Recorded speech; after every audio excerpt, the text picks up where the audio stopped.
était arrivé de France avec son frère Gustave, leur père, homme riche mais autoritaire, voulait les forcer à apprendre à vivre sans son argent. Pour lui, c'était un test, une leçon de vie. Mais le destin se montra cruel. À peine arrivés sur l'île, Sophie et Gustave furent pris en otage. Séparés de force, Gustave disparut ce jour-là, englouti par les ombres de la ville. Sophie, seule et sans repère, dut réapprendre à respirer. C'est au taxi qu'elle trouva refuge, travaillant auprès de Julien. C'était un point de départ, une manière de tenir debout, malgré le vide laissé par l'absence de son frère. Là, entre les courses et les clients, elle fit une rencontre qui allait bouleverser son destin.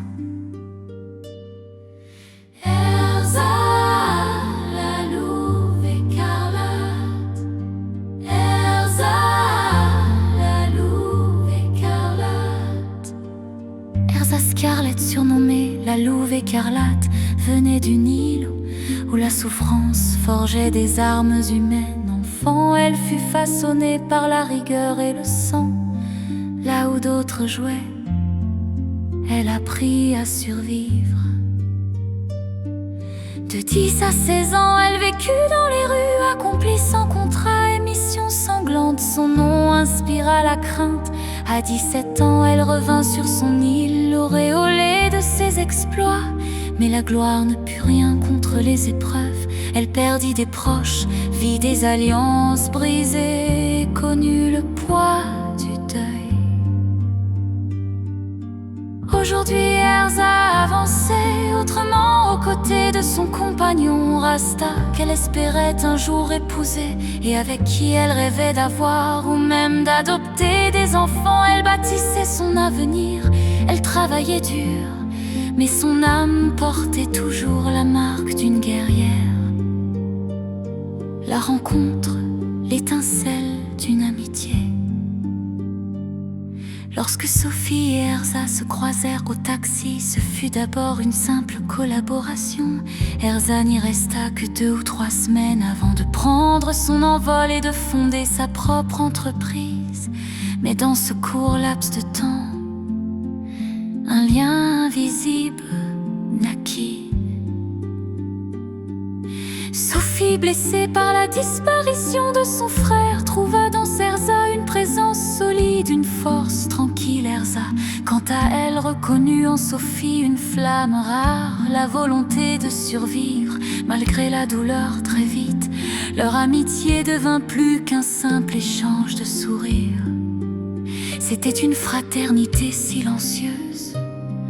Un soir, alors que la nuit recouvrait la ville et que le taxi vibrait au rythme des moteurs, Erza prit la parole.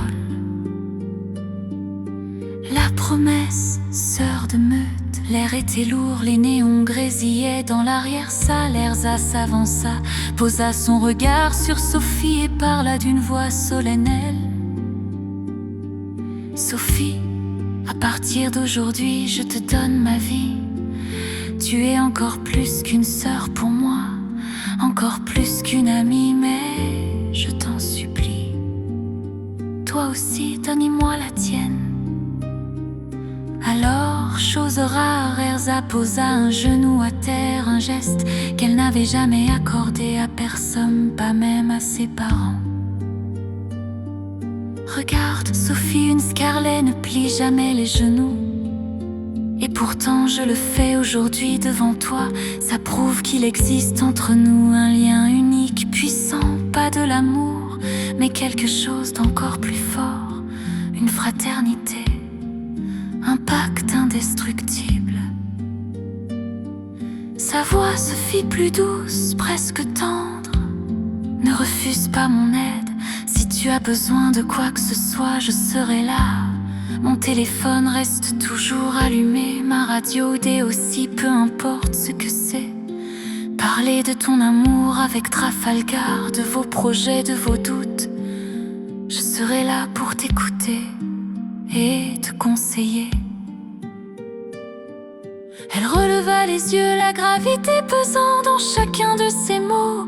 N'oublie pas non plus d'où je viens, ma famille est haut placée dans l'ombre.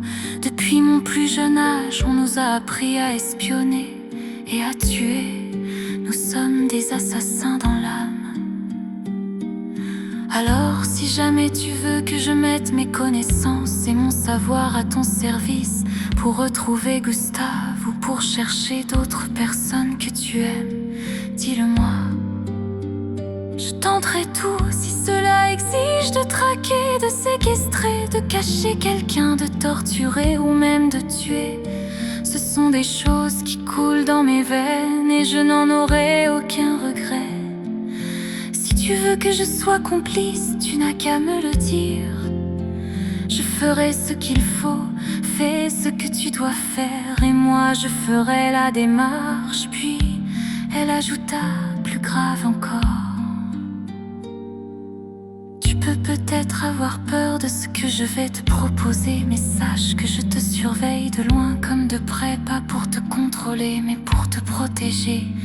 Je veux que ce soit toi qui viennes vers moi si jamais tu as un problème. Ne laisse pas la peur t'empêcher de demander de l'aide. Elle appuya la main sur son cœur. Je me mets à genoux devant toi et je ne plie jamais mes jambes, même pas devant mes parents, et ils ont bien essayé. Tu as toute ma confiance, ne me trahis pas. Elle marqua une pause, puis rappela une maxime que l'on disait souvent chez elle.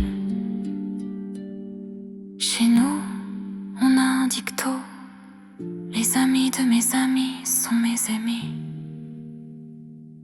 Les ennemis de mes ennemis sont